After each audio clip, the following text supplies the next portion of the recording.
Para sa maulan nga panahon o sa bisita nga moabot karon, puto sa kawayan o kinilaw mga kapobre, ali uban ko magbuhat ta. Maayong adlaw mga kapobre. Kay ting-ulan naman, mananom tagbulahan. Mao na akong passion sa kinabuhi mga kapobre. Ganahan kay ko maghimo garden, ganahan kay ko mananom. Labi nagting ulan na.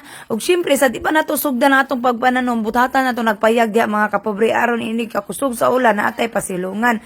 Timbang nako karon akong igsoon ug akong papa mga kapobre. Kani nga video mga kapobre, mao ni siya day 1, day 2, day 3. Hasta kadaghan sa adlaw hinulat nako ani mga special nga bisita. Oh, tuara tanawa. Sus, nagpadulong na po ng mga banhaan. Gino, ako day. Naulian na ka day. O gisugdan dahil ng mga kapobre sa pagbuhat kanang di miya papas mo. Gibutang na mo na sa kawayan kay wala pa mamisog angan. Grabe ang ulan karong panahon ng mga kapobre. Muulan,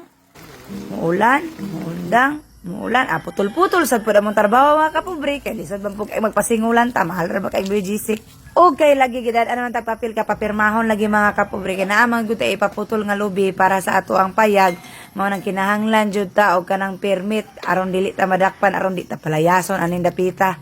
O kay lagi na aman tay bisita.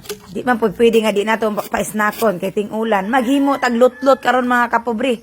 Ingon ani siya pagproseso magkuha mog buntong pero adi sirang tanan andama sa gid inyong ginilaw mga kapobre kay mao nay pinakalami ipari sa atong puto karon nga ulan-ulan. Butangan pug sabaw nga bisayang manok. Higopon dayon kay perting tugnawa ang sulbad na.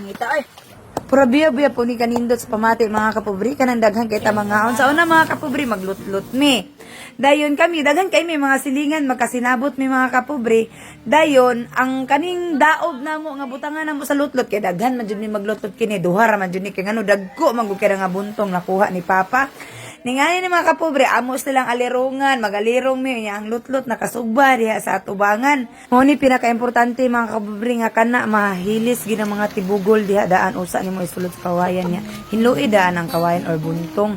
Kay diha bi mo tapot ang inyong puto. Kana din sudlan nimo na antod mapuno mga kapobre. Kana gi-divide na mo nagikaduha ang isa kay walay kamay, ang isa kay naay kamay. Nen pagkahuman na mga kapobre, inyo din na siyang takuban o kaning dahon kay para dili siya muhungaw ang kainit ug maluto gid siya maayo. Then itak-ang ninyo sing ana magbutang og balanis duha ka buok then inyo na siyang bali-balihon then pagkaon ni ana siya kagwapa inig maluto na mga kapobre. Then ang isa po nga gibutangan og kamay ing anak pud siya kagwapa.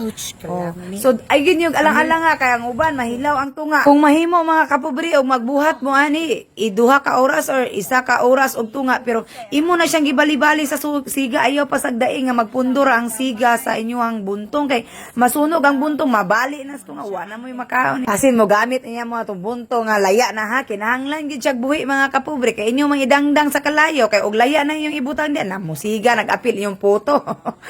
Sulayin ninyo buhat mga kapobre mintras karon timing kayo lami kayo sa panahon ba kay ulan-ulan. Lami man putong puto sa kuan mga kapobre sa lata. Pero mas lami jud ang puto aning balungbong or buntong mga kapobre akong gigamit. Ayaw nang bayog kay pritim nagamayag buho.